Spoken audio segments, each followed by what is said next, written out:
Bismillahirrahmanirrahim. Alhamdulillahi rabbil alamin. Wassalatu wassalamu ala asyrafil anbiya'i wal mursalin sayyidina wa maulana Muhammadin wa ala alihi wa sahbihi ajma'in. Amma ba'du.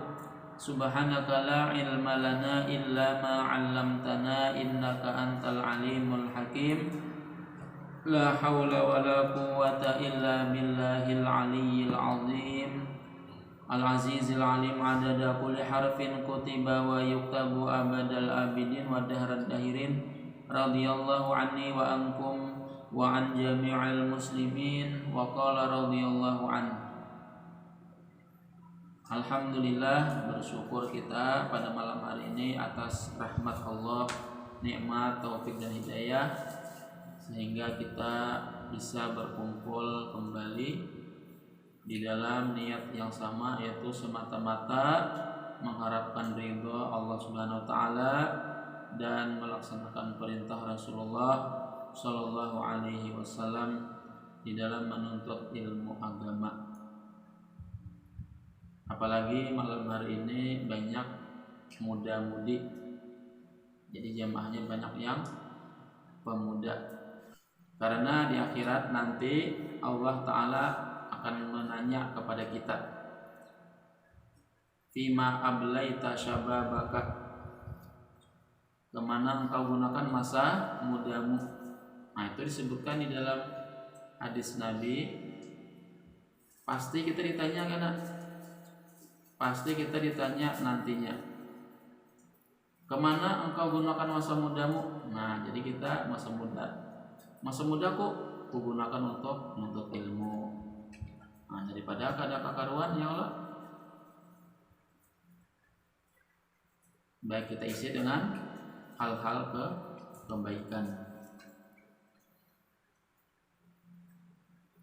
Kedua, berubah sebab mujawir.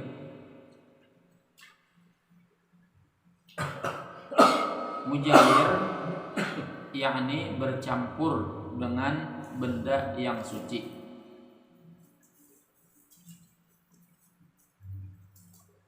Yang boleh dibizakan dan diceraikan daripada air. Artinya apa? Benda tersebut, benda yang bercampur dengan air tersebut mudah atau bisa diceraikan, bisa dipisahkan, atau bisa dibedakan. Seperti gaharu dan cendana. Ini adalah kayu-kayuan yang mengeluarkan bau harum. Seperti gaharu itu kayu-kayuan yang mengeluarkan bau harum. Nah, misalnya kayu gaharu tadi bercampur dengan air, atau cendana tadi bercampur dengan air. Bisakah kita membedakan, atau bisakah kita memisahkan? Kan bisa lah. Dan minyak. Nah, minyak kan kada bisa bersatu dengan air. Minyak kada bisa bersatu dengan air. Maka kita mudah untuk memisahkannya, mudah untuk menceraikannya antara air dengan minyak dan barang sebagainya pada benda yang suci. Maka berubahlah air itu, air yang kemasukan gaharu, makanya berubah salah satu sifatnya, yaitu apa? Baunya. Dan jika banyak ubahnya, suci menyucikan juga. Nah, jadi walaupun banyak berubahnya itu, air itu banyak berubahnya, maka tetap suci dan menyucikan. Air itu suci dan bisa digunakan untuk bersuci. Ketiga, berubah sebab roh, yakni terukap dengan bau bangkai yang berhamburan dengan air, bercampur dengan bau bangkai. Kan bangkai itu kan bau. Kalau di sampingnya ada Tapi air bangkai itu kada masuk ke dalam air. Bangkai kada masuk ke dalam air. Kalau bangkai masuk ke dalam air kan jadi najis. Kalau kurang 2 kulah. Di sini bangkai kan, di samping bangkai itu ada air. Lalu berubahlah air itu karena kekuatan bau bangkai tersebut, maka berubahlah air tersebut. Padahal yang berbau itu bangkai, sebenarnya bukan airnya. Maka air itu suci, menyucikan juga hukumnya. Artinya bukan bangkai masuk ke dalam air lain. Ada bangkai, ada air. Jadi kan karena kekuatan bangkai, bau bangkai tersebut, jadi mengubah bau daripada air yang di sampingnya.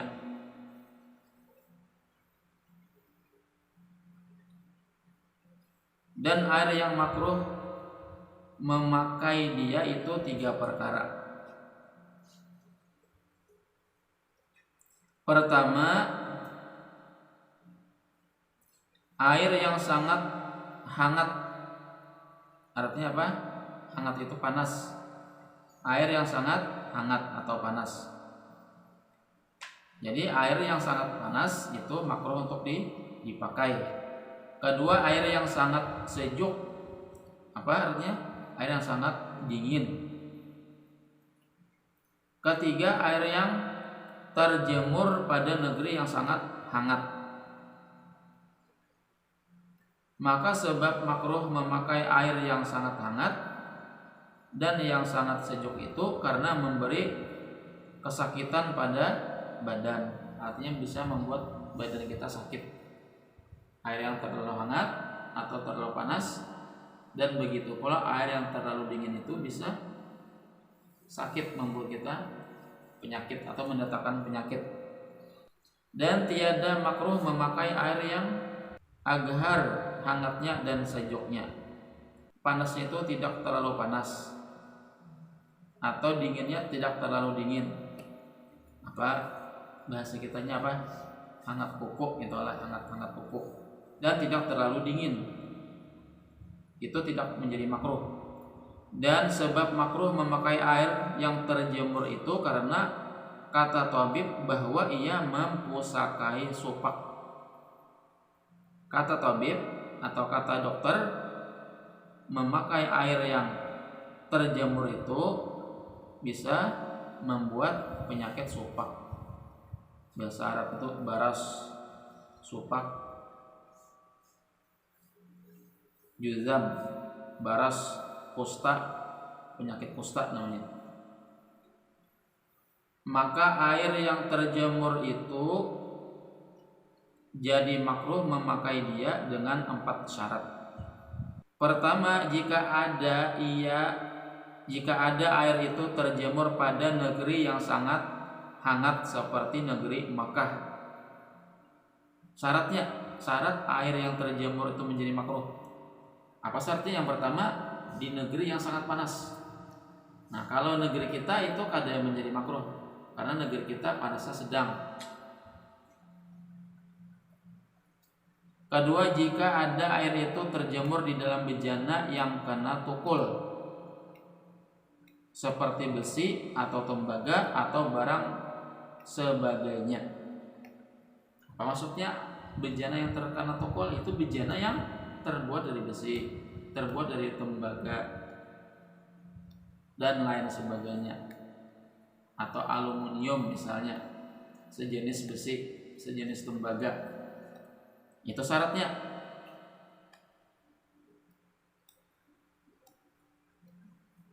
Lain daripada bejana emas dan perak. Itu hukumnya bukan makruh kalau bejananya terbuat dari emas dan perak. Menjadi hukumnya, kalau emas menjadi hukumnya haram jadinya. Jadi bejana terbuat daripada emas bukan menjadi makruh. Airnya itu hukumnya boleh. Cuman ketika memakai emas, bejana dari emas atau wadah dari emas, maka hukumnya menjadi haram. Dan kayu dan batu dan tanah. Bejananya terbuat dari kayu, itu kada menjadi makruh. Jadi ada wadah yang terbuat dari kayu. atau wadah yang terbuat dari tanah, bejana terbuat dari kayu dan dari tanah. Kalau terjemur, nah itu kan jadi makruh, tidak menjadi makruh karena sebabnya bukan bejana yang terbuat dari besi. Karena bejana atau wadah yang terbuat dari besi dan tembaga dan sebagainya itu akan menghantarkan panas, menjadi tambah panasnya. Kalau kayunya kadang menjadi panas, atau apalagi tanah, maka tanah bagus lagi, kan bagus, sejuk, seger. Kalau bahasa wadah dari tanah itu apa? Orang Jawa itu apa? Kendi kan? Kendi lah. Kendi itu kan jadinya air itu membuat air itu segar, jadinya sejuk.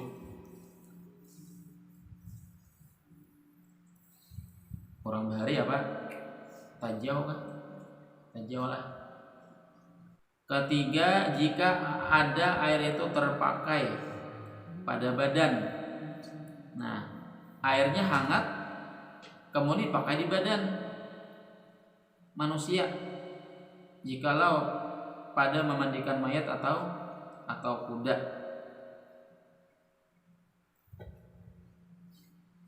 Atau terpakai pada yang supak sekalipun. Orang yang kena penyakit supak tadi, atau orang yang terkena penyakit baras supak. Supak itu putih-putih badannya. Hanya penyakit ada putih-putihnya sih. Kalau kusta itu kan berpanggal-panggal, paget-paget tangannya. Kalau di baju itu kan jadi makruh. Syaratnya itu dipakai di badan. Mencuci baju digunakan untuk mencuci celana, ada jadi makruh hukumnya. Keempat, jika terpakai yang terjemur pada ketika hangatnya juga. Adapun jika terpakai ia pada ketika hangatnya, tetapi terpakai pada membasuh kain atau barang sebagainya, maka tiadalah makruh memakai dia. Dan demikian lagi makruh memakai air yang dimurkai atas kaum yang ampunya dia. Dan makruh pula memakai tanahnya akan tayamum. Jadi ada satu kaum yang dimurkai oleh Allah Ta'ala. Lalu situ ada air. Kaum yang dimurkai itu ada mempunyai air sumur, dan tanahnya pun pada makruh juga digunakan untuk bertayamum, yaitu air negeri kaum Samud. Siapa itu mereka kaum Samud? Kaum Samud itu adalah kaumnya Nabi Soleh, karena mereka tidak mau beriman kepada Allah dan tidak mau mempercayai Nabi Soleh. Maka Allah Subhanahu wa ta'ala menurunkan musibah, bala kepada mereka. Walaupun kada diturunkan bala musibah pun, tanah mereka itu dimakruhkan untuk dipakai. Dan air negeri kaum Lut, yaitu kaum Nabi Lut alaihissalam. Mereka itu diazab oleh Allah Subhanahu wa ta'ala. Diturunkan bala, musibah, bencana kepada mereka. Karena apa sebabnya? Karena melakukan dosa yang sangat besar, yaitu penyuka sesama jenis atau jenis lelakian. Ada suka lawan perempuan, berhubungan sesama lelaki, itu dosanya lebih besar daripada berzina dengan perempuan. Nah itu kaum Lut itu, maka mereka diazab oleh Allah Subhanahu wa ta'ala. Kemudian lagi air telaga Barhut. Mungkin Barhut ini bi'ir, itulah bi'ir itu kan sumur. Hud itu Nabi Hud, Barhut jadinya. Kalau sini bacanya Barhut pakai ta. Di mana letaknya telaga Barhut ini? Letaknya di Hadramaut, dekat makamnya, ada mengatakan di Hadramaut itu Telaga Barhut namanya. Ada yang mengatakan, riwayat mengatakan Telaga Barhut itu tempat berkumpulnya jin. Memang ngeri anunya, kayak lubang besar itu. Ada yang bisanya masuk ke dalamnya itu. Memang ngeri bang tempatnya. Sumur itu kenal sumurnya. Lubang, ada bumi di lubang berlubang. Itu tempat berkumpulnya jin. Ada yang berpendapat bahwasanya Telaga Barhut itu adalah tempat roh-rohnya orang yang kafir dan orang yang maksiat. Di situ tempatnya. Kalau orang-orang Islam, orang-orang beriman, para ahli surga itu tempatnya di air Zam-Zam, di sumur Zam-Zam. Itu macam-macam riwayat. Jadi ada kisah dulu, ada seseorang tersebut orang suka menitip amanah kepada orang tersebut. Artinya apa? Bila menyimpan barang ke tempat sidin, artinya kayaknya sidin menyampaikan ke lain, menitip barang misalkan sini tuh tempat dititipi barang oleh orang. Lalu ada yang menitip barang kepada beliau 1.000 dinar nitip barang kepada sidin untuk disampaikan kepada orang lain. Diterima sidinnya titipan barang itu, disimpan sidin di rumah. Dan orang tadi nang sidin itu tadi tuh meninggal dunia. Dan kada disampaikan kepada anak, kepada cucu bahwasanya ada titipan orang. Menyimpan kada tahu di mana anaknya di rumah tadi tuh. Dia mencari gagai kada didapat mana teh abah tadi menyimpan barang titipan orang. Akhirnya kan banyak duitnya kan 1.000 dinar. Akhirnya minta pendapat kepada ulama, orang yang kasyaf. Ini kira-kira barangnya di mana sidin menyimpannya? Sidinnya mati sudah, meninggal dunia. Ujar ulama tadi, coba pang kena malam. Ketika malam kena, ini kira-kira sidin ini orangnya orang baik pang, karena suka menyampaikan amanah orang. Kita berkeyakinannya orang ini orang baik, orang beriman, ahli surga. Nah, karena malam kita tengah malam pergi ke sumur Zam-Zam, panggil namanya di sumur Zam-Zam tersebut. Karena sumur Zam-Zam itu tempat arwahnya orang yang ahli surga, orang yang baik, orang yang beriman. Nah, tulakai malam itu ke air Zam-Zam, sumur Zam-Zam, dipanggil ya pulan. Nah, jadi rancak mau nyawa nih kan, sering memanggil, tapi kadang yang menyahut, kadang sahutan. Toh sudah memanggil, kadang disahut. Aturnya kan kalau memang ada di situ pasti menyahut. Ujar ulama tadi. Akhirnya boleh menghadap pulang kepada ulama. Wahai syekh, wahai ulama, kadang ada orang sidinnya kadang menyahut di air Zam-Zam. Nah, berarti kayak apa ya? Berarti apakah mungkin orang itu di dalam bertempat, rohnya itu bertempat di sumur Barhut tadi, Telaga Barhut? Karena kita berkeyakinan memang orang itu orang baik, suka menyampaikan amanah orang. Tapi ketika dipanggil di Telaga Zam-Zam atau sumur Zam-Zam, ada menyahut panggilan.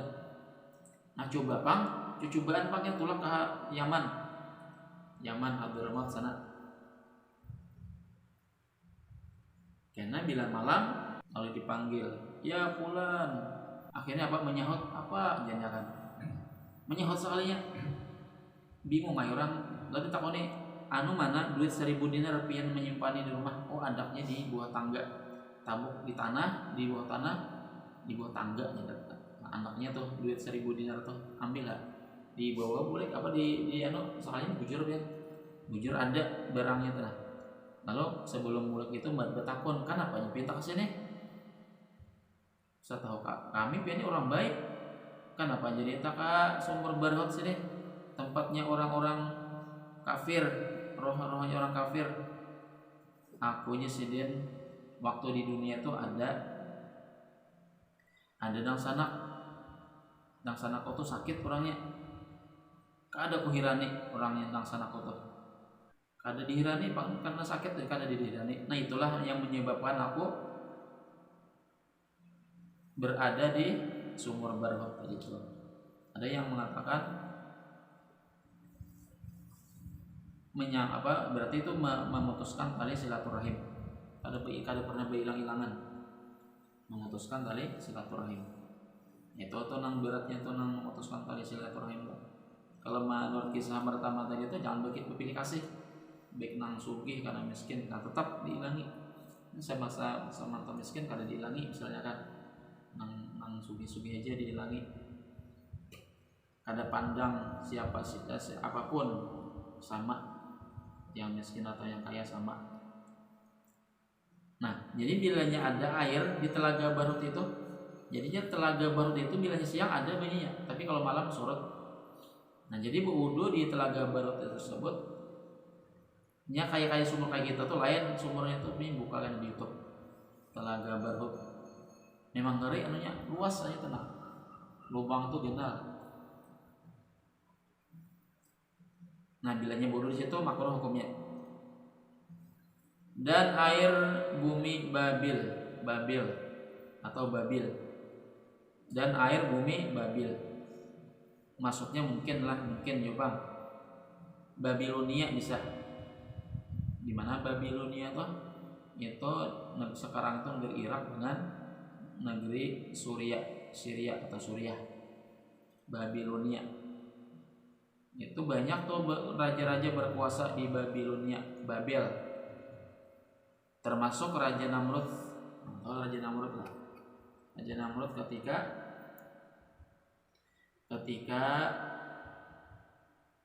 yang melempar Nabi Ibrahim alaihissalam ke dalam api yang berkobar.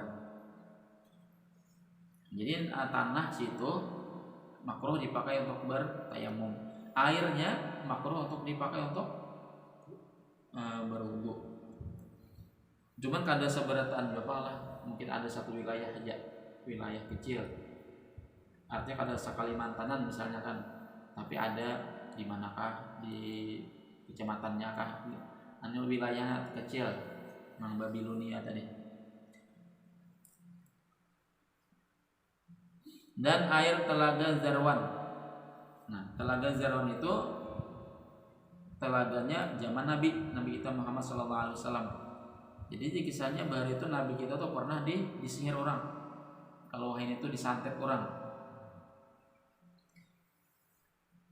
Lalu Jibril memadahi bahwasanya ya ini karena sihir. Ya Allah Ta'ala jawab lah. Tapi kalau nya kejahatan sandarkan kepada makhluk juga, ada nang jihad kepada Nabi. Kalau ada di Zarwan itu, Telaga Zarwan itu ada bubulan sagan santet Nabi, menyantet Nabi. Nah, ambil tarik bubulannya itu nah. Nabi memerintahkan sahabat mengambil, lalu dipisahkan Nabi. Maka jadilah jumlah air yang makruh memakai dia itu 8 perkara. Dan air mustamal itu yaitu air yang sudah terpakai pada menghilangkan atau mengangkatkan hadas kecil atau hadas besar, atau yang sudah terpakai pada memandikan mayit. Nah, bekas mandi mayit mustamal juga. Atau air yang sudah terpakai pada air sembahyang Hanafi, Imam Hanafi, yang tiada berniat, sama kan Imam Hanafi kada berniat, yang tiada berniat ia pada ketika mengambil air sembahyang atau berwudu, atau terpakai pada air sembahyang kanak-kanak, sama. Dan jika kanak-kanak itu tiada memayis sekalipun, tetap aja wudu juga, walaupun yang kanak-kanak wudu pada sempurna wudunya kayak kita dewasa, tetap aja bekas wudu air anak-anak itu maka mustamal dipakai. Maka sekalian air itu mustamal itu tiada soh mengangkatkan hadas kecil atau hadas besar atau menghilangkan najis dengan dia.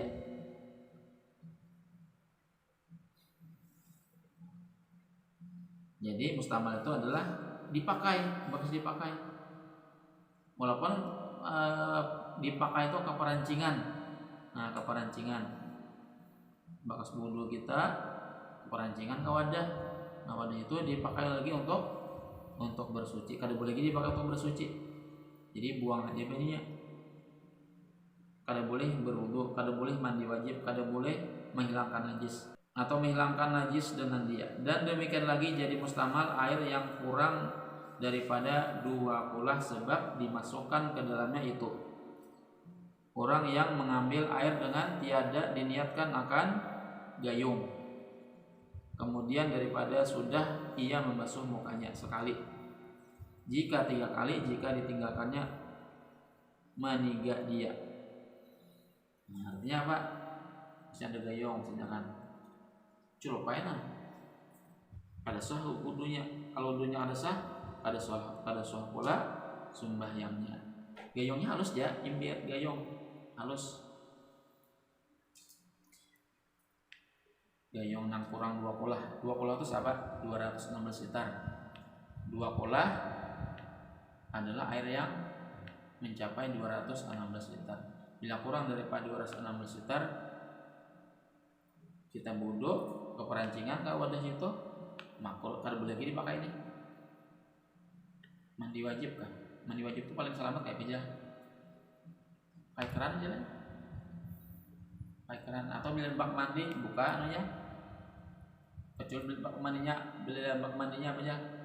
Bak mandinya itu halus. Kita bisa mengirakan kita ini rasanya kurang 2 kulah nih. Menurut keyakinan kita aja, bilanya bak mandinya besar, berarti lebih daripada 2 kulah. Misalnya di kita tuh asa halus benar mandinya apanya, wadahnya tuh rasa kita tuh rasa kecil, rasa halus. Menurut kita tuh kurang 2 kulah. Buka kerannya. Sama basuh bira kah? Basuh bira apa? Gayung kah? Bak mandi ya? Gayung lah atau bak mandi gitu lah. Nah gayung tuh buka kerannya aja lah. Nah, jadi itu ada najis dan ada mustamal kalau sudah berbuka. Tapi yang paling selamat itu mandi wajibnya penting, malah memilih bajunya tuh penting. Pakai shower kah itu atau pakai selang. Bukan selang beberapa meter, 2 meter kan. Selang mandinya tuh nyaman lah. Cocok lah. Karena cocok lah. Nawaitul ghusla lirab il hadis al-akbari an jamil bani fardalillahi ta'ala. Maksudnya aku mengangkat hadas besar dari sekalian badanku pada Allah Ta'ala. Atau gayung tanai buka kerannya. Nah itu boleh juga. Tapi yang paling bagus adalah pakai keran. Wudunya paling bagus pakai keran. Paling bagusnya tuh bilanya akan ada keran, ambil cirat buat di banyu suci menyucikan wudu pakai. Aman begayong nih mencipok ini kan tak boleh kasih nih nyala celek, tak boleh sini kecuali nama begayong sini wudu sini kan jauh perancingannya lah. Itu atau mandi situ gayongnya cibok kubunya ke sana. Nah kan kada perancingan nih. Tapi ada ilmu sini. Kau bercibuk pakai tangan. Ini banyu kan ember halus kurang 2 kulah. Nawaitu wudu'a lirab il hadasil asgari baradalillahi ta'ala. Ambil. Tapi kan jangan juga perancingan imbahnya tuh, jangan ke perancingan sini. Samain juga begayung juga gitu. Nah. Nawaitul wudu'a lirab il hadasil asgari baradalillahi ta'ala. Dia dalam hati kan ketika air karena dahi, karena muha, sengajaku berwudu untuk mengangkatkan hadas kecil fardu karena Allah Ta'ala. Sekali 2 kali ini nang menjadi mustamal tuh nang basuh yang pertama, nang kedua, nang ketiga itu kada mustamal. Nang maulah mustamal tuh basuh yang pertama lah, paham lah. Misalnya kan gini kita hati-hati sudah. Nah Satu. Metode cipok kedua. Ini tablik kedua apa lagi nih? Besok kedua apa? Nang menjadi mustahil besok yang pertama. Nah, paham lah. Ini kan kita cipok nih, pakai tangan nih. Jam hati kan saja aku berwudu karena Allah Ta'ala menghadap. Satu. Dua kedua apa lagi? Memperang kedua apa lagi? Yang kedua nih. Dua.